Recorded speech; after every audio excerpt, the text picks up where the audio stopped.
pour débuter cette émission, nous accueillons Olivia au 39 21. Bonsoir Olivia. Bonsoir. Bonsoir. D'où nous appelez-vous Olivia et quel âge avez-vous?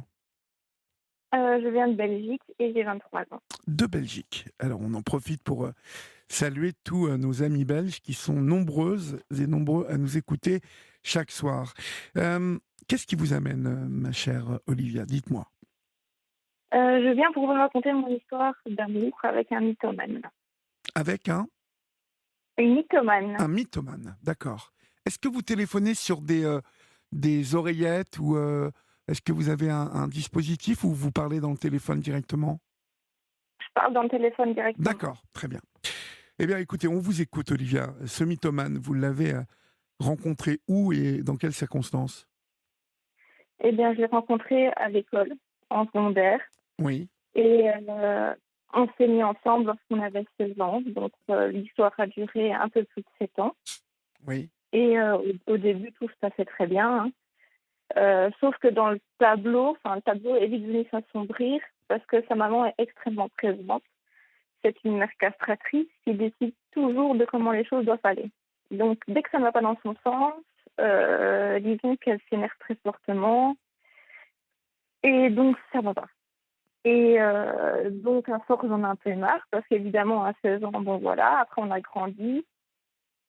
Et à un moment donné, j'en avais un peu marre de suivre les règles de ma belle-mère, quoi. oui. Votre Et belle-mère. ma belle-mère, oui. Mhm. Et donc, avec ce garçon, on était fiancés aussi, on s'est fiancés. Oui, Et encore récemment, en 2019, elle l'obligeait à partir avec en vacances, en famille. Donc, c'était une obligation. Voilà, donc vu qu'il était soumis et qu'elle utilise ses pouvoirs comme mère castratrice, ben, il ne sait pas dire non. Et donc, du coup, ben, c'est la dernière fois que je suis partie avec lui en vacances où j'ai cédé, parce que moi, j'acceptais pas ça, parce que bon, avec mon âge, quand même sur nos 22 ans, bah, je trouve que partir en vacances avec la belle famille, à un moment oui, donné, oui, oui. voilà, on est obligé À 22 de ans, vous prendre avez notre raison. envol. Oui, Ouais. Et, et donc, du coup, c'est la dernière fois que je suis partie en vacances avec eux. Ensuite, on m'a annoncé que j'allais devoir être opérée. Donc, ça s'est annoncé d'une assez longue convalescence. Et après est arrivé début 2020 le Covid. d'accord. Et là, on a pris la décision de prendre les distances parce que bon, comme on sait, le Covid, au début, on ne savait pas, on était un peu sceptiques, on ne savait pas comment ça allait tourner et tout ça.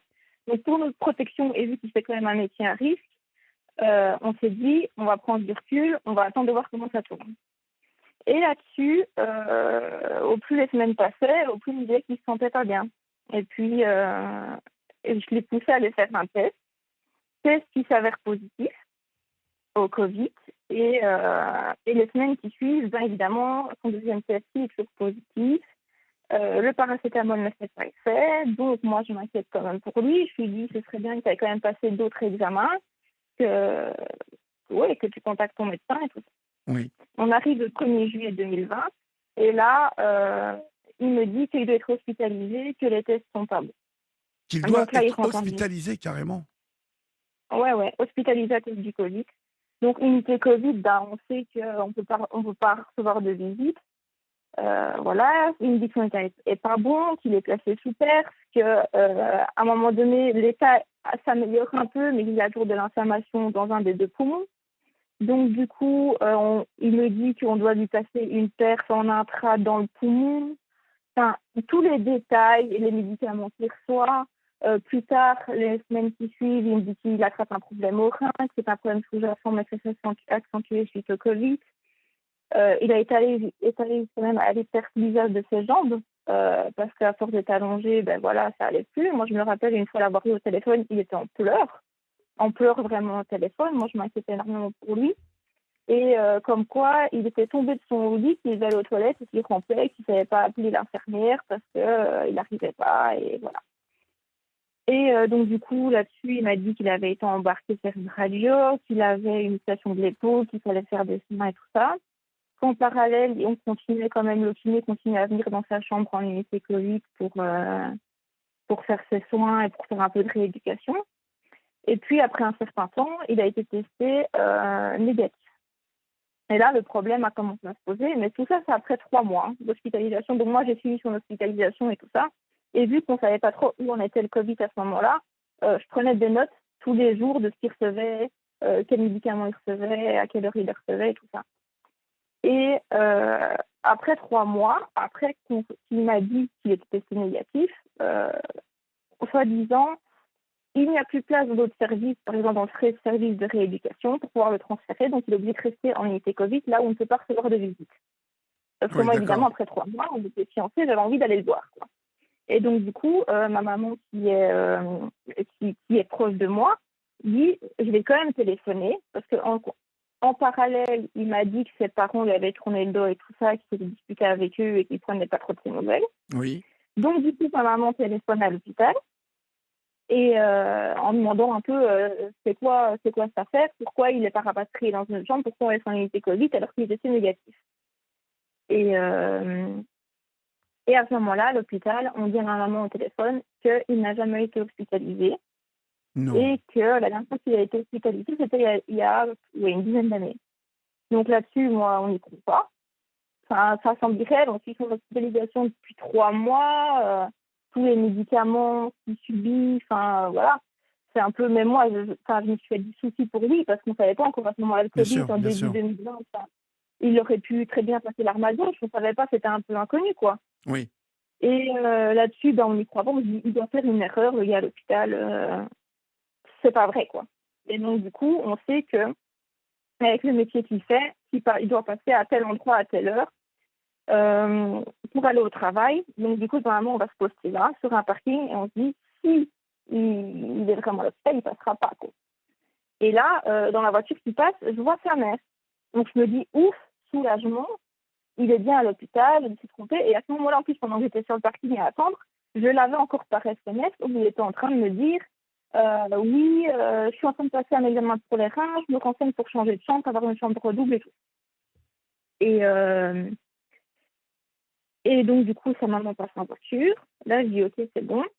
Et là, moi, ma maman me dit écoute, on va encore attendre 5 minutes. Et là, on a attendu 5 minutes et malheureusement, une deuxième voiture est arrivée. Et là, c'était son frère qui conduisait et lui était à côté. Et là encore, du coup, je lui téléphone, je lui dis ce que je viens de voir. Là, de nouveau, il me prétend que non, qu'il est à l'hôpital, qu'il ne saurait pas être là, que c'est son frère qui a ramené un copain, que j'ai dû me tromper, tout ça. Donc après, entre guillemets, je suis chez lui. Là, il s'est de nouveau planqué dans la voiture. Donc, je ne l'ai pas vu tout de suite. Mais après 10-15 minutes où j'ai pas vraiment été au téléphone parce que je sais quand même comment le prendre en 7 ans. Et donc, du coup, il a fini par craquer après 15 minutes. Et là, il m'a ouvert la porte de chez lui. Et donc, du coup, là, il se recroqueville comme un enfant de 5 ans sur lui-même. Il me dit, je comprends pas pourquoi j'ai fait ça, je veux pas être interné, je suis pas tout juste. Et moi-même, déjà, je suis déjà étonnée de le voir là debout parce que le bourrage de crâne sur 3 mois, c'est pour moi, ici, il est à la limite en chaise roulante, il ne sait plus marcher. C'est déjà étonnant, quoi. Et c'est un choc. Et donc là-dessus, je discute un peu avec lui, je suis un peu perdue, déstabilisée. Et là-dessus, son père rentre chez lui. Et là, je m'en vais parce que moi, en attendant, j'avais plus vu ses parents depuis 1 an. Oui. Et mais donc, du coup, ça traîne. Et donc, du coup, je lui dis, je te laisse voir ça avec tes parents, il faudrait peut-être leur dire quoi.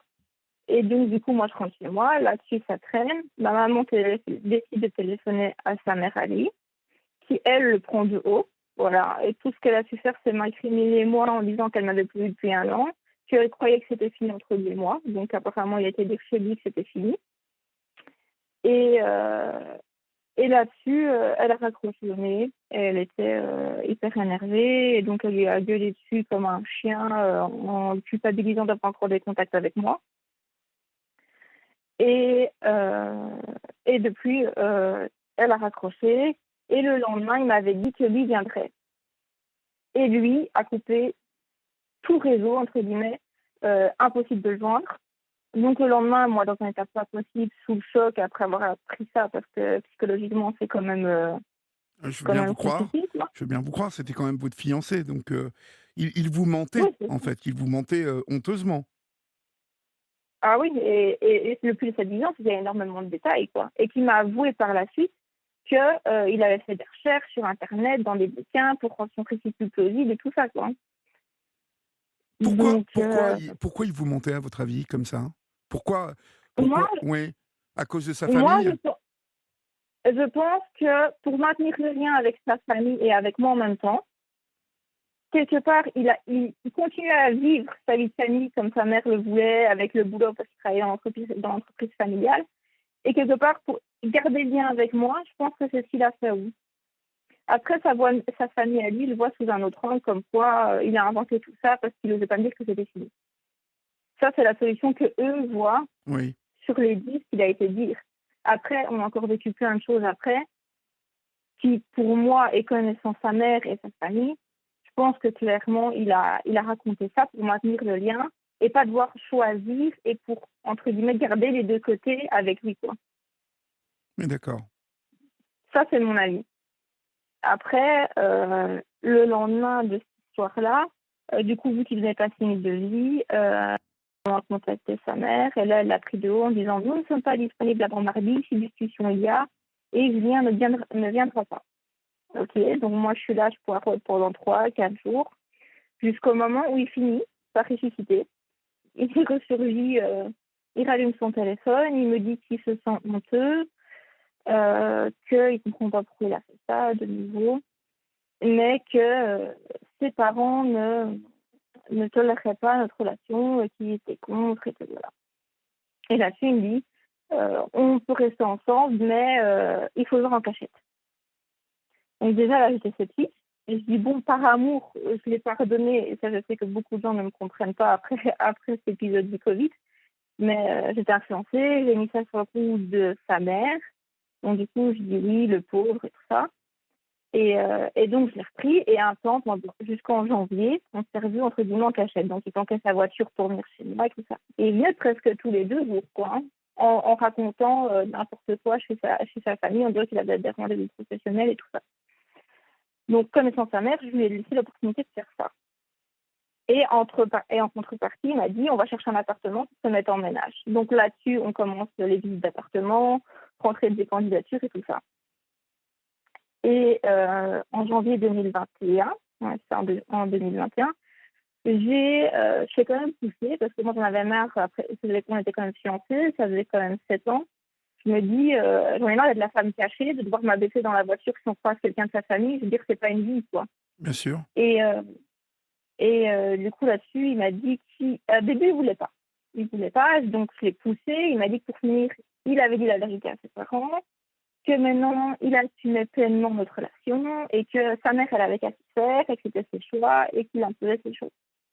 Et donc, on continuait les visites d'appartement, sauf que les visites d'appartement, de temps en temps, elles sautaient.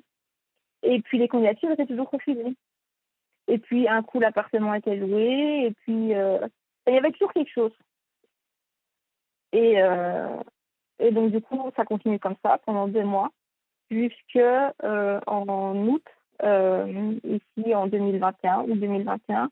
Là, de nouveau, il me ment en me disant, parce qu'on devait aller voir un cinéma en plein air, et donc là-dessus, il me ment en me disant qu'il est malade. Et de nouveau, il y avait certaines incohérences qui ne collaient pas. Ça collait pas, quoi, ce qu'il me disait.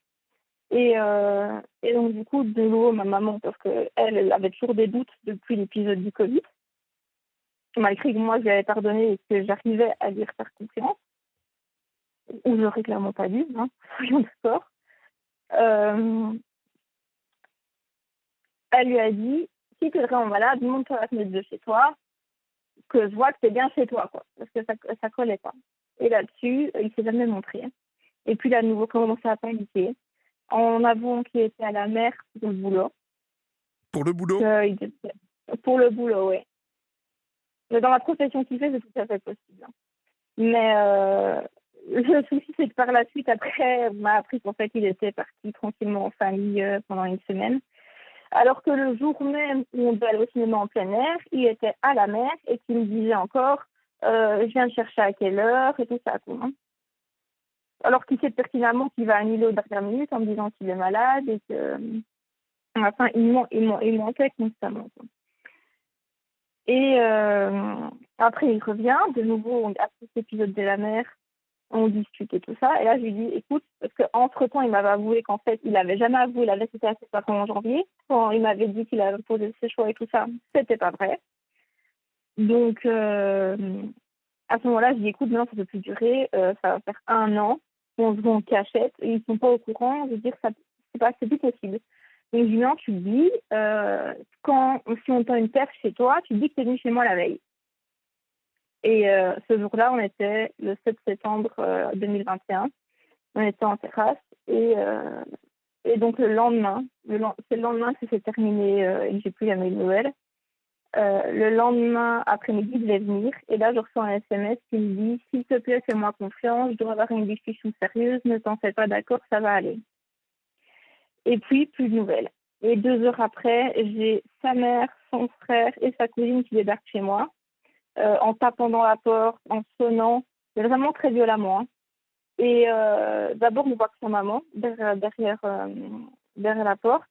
D'abord, on n'ouvre pas parce que moi, il me dit fais-moi confiance, machin. Je dis voilà, en sachant qu'ils sont pas tout justes, il va y avoir quelque chose, quoi. Donc, je lui fais confiance, on n'ouvre pas. Mais après un quart d'heure, bon, ils laissent leur doigt appuyé sur la sonnette, ils continuent à taper dans la porte, ça énerve le chien, donc à un moment donné, ma mère décide d'aller ouvrir. Moi, je me suis cachée, entre guillemets, enfin, je me suis éloignée parce que je me sentais pas de taille d'avoir affaire à elle. Et au moment où ma maman ouvre la porte, c'est son frère. Donc, en fait, le frère et la cousine s'étaient planqués plus loin. Et en fait, ils étaient 3, quoi. À Bon, venir nous agresser chez moi. Et lui n'était pas là. Évidemment, il est resté comme un enfant planqué chez lui. Et là-dessus, ils ont dit des choses à mon sujet qui étaient quand même terribles, que lui avait été dit qu'il était une connasse, que je le harcelais, qu'il était sous mon emprise, qu'il voulait plus être avec moi. mais en Alors fait, que quand même, au bout du compte, en fait, ma chère Olivia, parce il nous reste peu de temps, euh, Mhm. est-ce que vous avez eu au moins une explication avec lui pour au moins savoir si à un moment il allait se décider à arrêter de mentir et enfin vous révéler pourquoi il était comme ça et de quoi il avait peur et est-ce que vous avez eu une vraie explication avec ce garçon au bout du compte? Parce que Non, jamais. non, il m'a envoyé. C'est assez comique, non, d'un point de vue extérieur, on va dire que c'est limite. Il m'a envoyé un mail parce que en me disant, entre guillemets, toutes des bêtises qui sont pas vraies, et il se limite à la relation. Enfin, au moment où il a dit à ses parents que c'était fini entre nous. Donc, il a gommé tout ce qu'il y avait après, donc la recherche d'appartement, le Covid, il s'est arrêté en 2019 quand il avait fait dire à sa famille que c'était fini entre nous, avec des choses de nouveau fausses dans ce mail. Ensuite, moi, j'ai essayé d'avoir des nouvelles par la suite, que je n'ai jamais eues. Donc, il m'a envoyé une lettre recommandée par la poste. Oh, Donc, j'ai oh, recommandé chez mon moi Dieu. avec une lettre écrite à la main, après 7 ans de relation quand même. De nouveau, une lettre qui raconte n'importe quoi et qui m'apporte aucune réponse. Donc, moi, j'ai essayé encore de le contacter, mais il reste aux abonnés absents. Il a changé de numéro de téléphone et voilà. Mais pourtant, j'attends que ça pour pouvoir l'avoir en face de moi et lui demander clairement l'avoir entre 4 yeux. Mais c'est pas possible parce qu'il assume pas, il prend la fuite. Oui, c'est un garçon totalement immature.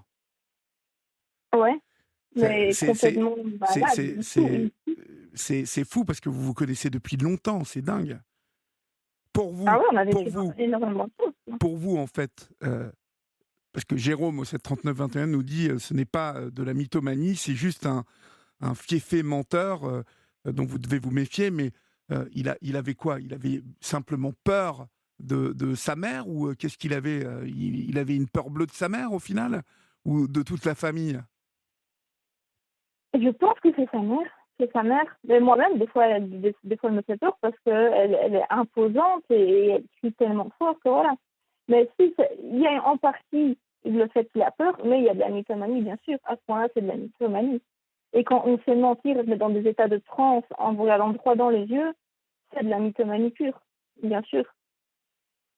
Oui, c'est de la mythomanie, mais en même temps, bon, oui, c'est de la mythomanie, mais pas de la mythomanie. Vous voyez, il y a des gens qui. La mythomanie, ce sont vraiment des gens qui mentent pour tout et rien. Vous voyez, ce ne sont pas obligatoirement des gens qui sont guidés par un sentiment de peur. Là, si vous voulez, on a affaire à un garçon. Je pense que ça n'est pas vraiment de la mythomanie, moi. Je pense que c'est un garçon qui n'a pas coupé le cordon avec sa maman, hein, et une mère sans doute, comme vous nous l'avez décrit, très possessive, une mère qui est vraiment là sur son garçon et qui, bah, comme vous la connaissez l'histoire, hein, vous êtes une grande fille maintenant, des mamans qui voient d'un très mauvais œil l'arrivée d'une jeune femme dans la vie de leur garçon. Bon, euh, cette histoire, elle remonte à la nuit des temps. Moi, je pense Mhm. que ce garçon, il a plus un problème de maturité qu'autre chose, et non de mythomanie. Parce que vous l'avez connu, ce garçon, avant. Il n'était pas mythomane. Vous vous seriez rendu compte qu'il était mythomane, vu que vous l'avez connu à 16 ans. Vous vous rendez compte? À 16 ans, vous auriez vu que c'était un garçon. Généralement, les mythomanes vous inventent des histoires pas possibles, et c'est pour souvent se mettre en avant, ou c'est souvent pour se mettre en valeur. Alors que là, finalement, pas du tout. Ce garçon, il avait peur de vous révéler la vérité par peur de blesser sa mère. Et c'est tout à fait autre chose. Je pense vraiment, parce que je vois que vous avez écrit un livre là-dessus, c'est ça? Vous Mhm. avez Tout à fait. vous avez autoproduit Sous l'emprise d'un mythomane aux éditions Maya. Ce sont des éditions, les éditions Maya sont des éditions belges? Française, parisienne. Françaises, d'accord. Et eux sont d'accord avec le terme de mythomanie? Ils étaient Oui, bien d'accord avec sûr. ce terme-là? Ah ouais. Mhm. Moi, Ouais. je pense plutôt que le mensonge, il a été provoqué par la peur. Vous voyez, la peur de décevoir la petite maman, la peur de, oui, la peur de sa mère, tout simplement. Et après, donc, invention de tout un tas de mensonges plus gros les uns que les autres, en plus, pouvant vous plonger, vous, dans l'angoisse. Je pense plutôt que vous avez été sous la coupe d'une belle-mère qui a manipulé tout le monde, et en premier lieu, qui a manipulé son fils, pour qu'il vous mente comme ça. Qu'en pensez-vous? Bien sûr. Bien sûr, et il mentait à eux aussi, mais il ment à tout le monde. Oui, Tout à mais fait. est-ce que vous l'avez vu Après, mentir à des copains pour, vous voyez, dans la vie courante, est-ce que vous l'avez vu inventer des trucs devant vous et vous vous êtes dit non mais là il tourne pas rond, qu'est-ce qu'il raconte? Est-ce que ça vous est arrivé le, ça? le souci, c'est qu'on fréquentait pas beaucoup de monde. On était D'accord, dans une relation très à deux. Et donc, du coup, à part dans sa famille ou dans la mienne, on n'a pas eu l'occasion d'avoir d'autres vraiment de contacts. On est dans une relation très fermée, ce qui n'était pas l'idéal non plus, hein, on est bien d'accord. Mais voilà, et je sais qu'il a commencé à mentir, et ça, je sais que la mythomanie peut être due aussi à un choc qu'il aurait pu vivre, qui est, selon moi, le décès de son grand-père, qu'il n'a jamais accepté. oui. Enfin, je Et pense de ça, toute et ça, façon que, vous savez, c'est un garçon qui a de toute façon un gros problème de maturité et de mon point de vue, il va falloir qu'il règle ça avant d'entamer la moindre relation avec qui que ce soit.